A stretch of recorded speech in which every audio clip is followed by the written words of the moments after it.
اب شیعت کی موومنٹ بہت مضبوط ہو، دنیا پریشان ہو گئی۔ اگر لیڈر قید ہو جائے تو اس کے حمایتیوں سے توجہ ہٹ جاتی، ساری توجہ لیڈر کی طرف چلی جائے۔ امام ہفتم زندان میں جاتے ہیں۔ اب یہ شعر اتنا مشہور ہے کہ میں تردید بھی کروں گا تو تردید مؤثر نہیں ہوگی، شاید ایک دو ذہنوں میں۔ شعر بہت اچھا ہے کہ عابد پہ انتہائے اسیری گزر گئی، کاظم پہ انتہائے اسیری گزر گئی، زندہ میں ہی جوانی و پیری گزر گئی۔ غلط شعر ٹھیک ہے، رونے کے لیے ٹھیک ہے، حقیقت کے خلاف۔ 14 سال قید، 55 سال عمر، منصب امامت، جو مواقع میرے ساتویں امام نے دین مبین کی تقویت کی خاطر انقلاب برپا کیے، آل محمد کی قسم اگر ساتواں امام نہ ہوتا تو مسلمانوں میں شراب جائز ہوتی، اسلام میں نہیں۔ توجہ فرمائیے، اسلام میں نہیں، مسلمانوں میں۔ 380 مولویوں نے فتوے پہ دستخط کر دیے تھے کہ شراب بری چیز ہے، حرام نہیں۔ آج بھی اثرات باقی ہیں۔ ایک نالائق پڑھا لکھا طبقہ، جن میں ہمارے ریٹائرڈ جسٹس جاوید اقبال صاحب بھی، آگے آگے علمبردار، ٹیلی ویژن پہ انہوں نے کہہ دیا تھا بری چیز ہے، حرام نہیں۔ علوم آل محمد پڑھے ہو تو بتاؤ۔ ڈاکٹر پور اسرار نے بھی تائید کر دی جی، واقعا غور ہے یہ ایک طبقے کا۔ اب یہ مکمل ایک ٹاپک ہے، مکمل، کہ قرآن میں اللہ نے کار شیطان کہا ہے، حرام تو نہیں۔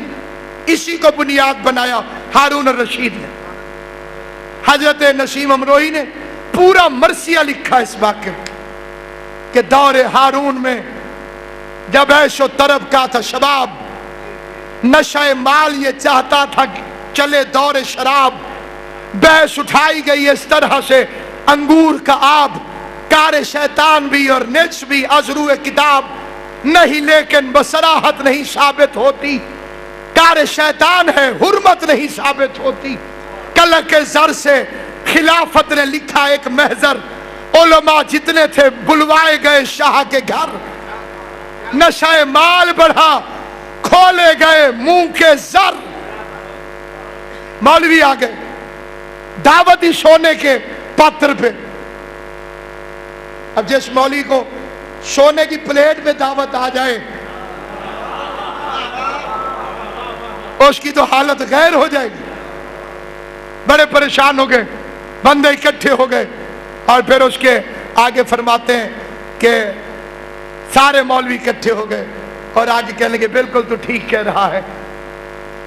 نسیم امروہی فرماتے ہیں دور قرآن کا ایک دور نیا آ جاتا، پی کے جب جھوم کے پڑھتے تو مزہ آ جاتا۔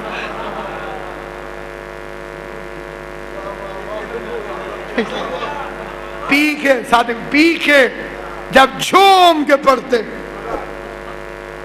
جو بغیر پیے ڈول رہے ہوتے، اتنا آنکھیں باندھ کر کے پڑھتے ہیں کہ آخر اندھا ہونا پڑتا ہے۔ کس کو خبر تھی ہجرت کی شب ایسا بھی ہو سکتا ہے، نفس علی کا مرضی رب سے سودا بھی ہو سکتا ہے، عشق علی میں روشن ہو سکتی ہیں آنکھیں کافر کی، اور بغض علی میں حافظ قرآن اندھا بھی ہو سکتا ہے۔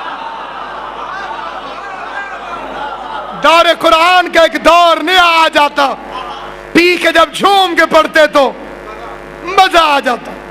ساروں نے مہر لگائی، دستخط ہو گئے، بری چیز ہے، حرام نہیں۔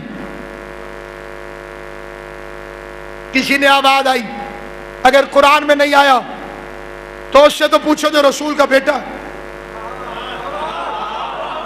موسیٰ کاظم سے تو پوچھو۔ پیغام دیا گیا زندان میں، شیر زنجیروں میں جکڑا ہوا آیا ایک بار، علم نے بڑھ کے پکارا کہ علی آتے ہیں، بولا قرآن رسول عربی آتے ہیں، اور آ کر میرے مولا نے جو جواب دیا ہے خدا کی قسم، اسے پہلا فکرہ یہ کہا کہ آپ بھی دستخط کر دیں، رہائی، رہا ہو جائیں، کہ میں دین کی قید کے بدلے میں آزادی نہیں چاہتا۔ پی گئے ہیں جو بہت مفتیوں بدمست و خراب، اس جسارت کا ہے اعراف کے سورے میں جواب، انما حرم ربی سے ہے آغاز خطاب، اور آگے والے اسم اور اسم کا مطلب ہے شراب۔ معنی قرآن کسی مفتی دین سے پوچھو، گھر میں آیا ہے ہمارے تو ہم ہی سے پوچھو۔ میرے ساتویں امام نے وہ آیت پڑھی جس میں لکھا ہوا ہے کہ شراب حرام ہے، سورہ اعراف کی آیت میرے امام نے تلاوت کی۔ تو اب ایک فکرہ اور بھی سن لیں کیونکہ وقت بڑی تیزی سے گزر رہا ہے، ایک فکرہ اور بھی سن لیں، یہ ایک تقریر میں ختم ہونے والا موضوع نہیں، جو ضروری باتیں وہ عرض کر دینا ضروری سمجھتا ہوں۔ امام کو قید کیوں کیا گیا، یہ ایک سوال ہے۔ امام کو اریسٹ کرنے کا مطلب کیا ہے؟ اریسٹ اسے کیا جاتا ہے جو حکومت کے خلاف تحریک چلا، موومنٹ چلا۔ چوتھی پوسٹ ہے ذوالفقار کو نیام میں رکھے ہوئے۔ پھر امام کو گرفتار کیوں کیا گیا؟ امام حکومت کو قبول نہیں کرتے، امام حکومت کو تسلیم نہیں کرتے، لیکن مسجد نبوی میں عبادت کر رہے ہیں۔ ہمیشہ اس فکرے کو یاد رکھیے، چاہے پوری تقریر بھول جائے، یہ جسم امام قید نہیں کیا جاتا، کردار رسالت لوگوں کی نظروں سے چھپایا جاتا ہے۔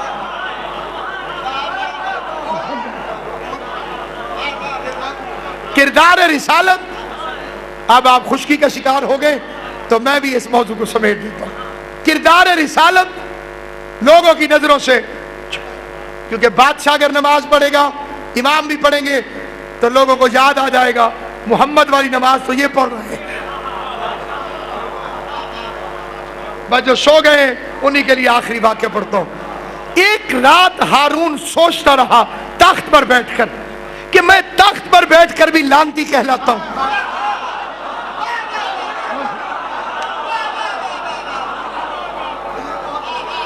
اور میں تخت پر بیٹھ کر بھی، دنیا مجھ پہ لعنت بھیجتی، وہ قید میں ہے اور زمانہ اس پر درود بھیجتا ہے۔ وہ قید میں بھی علیہ السلام۔ اب ایک الگ بات چھڑ جائے گی لیکن 1 منٹ میں ختم کرنے کی کوشش کروں۔ یہ امامت اور بادشاہت، آدھی دنیا تو اسی کا فرق سمجھ لے تو شیعہ ہو کہ امامت اور ہے، بادشاہت اور۔ بادشاہ قید ہو جائے تو بادشاہ نہیں رہتا، حجت زندان میں بھی ہو تو حجت رہتی ہے۔ یوسف قیدی بھی تھے، نبی بھی تھے۔ یوسف علیہ السلام قیدی بھی ہیں، نبی بھی۔ ابراہیم کے گلے میں رسی ڈال دی نمرود نے، ہاتھ باندھ دیے، پاؤں باندھ دیے، جب آگ میں پھینکا تھا، آگ میں پھینکا تھا تو گلے میں رسی، ہاتھ میں رسی، تو ابراہیم کی نبوت کو کیا فرق ہوا؟ گلے میں رسی ڈلنے سے حجت حجت رہتی ہے، البتہ رسی ڈالنے والا لعنتی ہو جاتا۔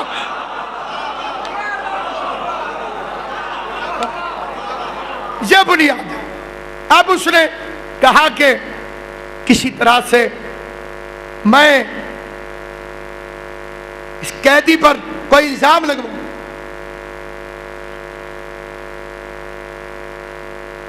نہایت پڑھی لکھی شخصیات ذکر پاک میں تشریف فرما، اور میں حصول دعا کے لیے یہ فکر عرض کرنا چاہتا ہوں۔ اس فکرے کے عوض بالخصوص سادات و عظام سے دعا کا طلبگار ہوں، جو فکرہ میں پڑھنا چاہتا ہوں۔ واحد ہے آل محمد جنہوں نے اپنے قاتلوں سے بھی اپنے کردار پر ریفرینڈم کروایا.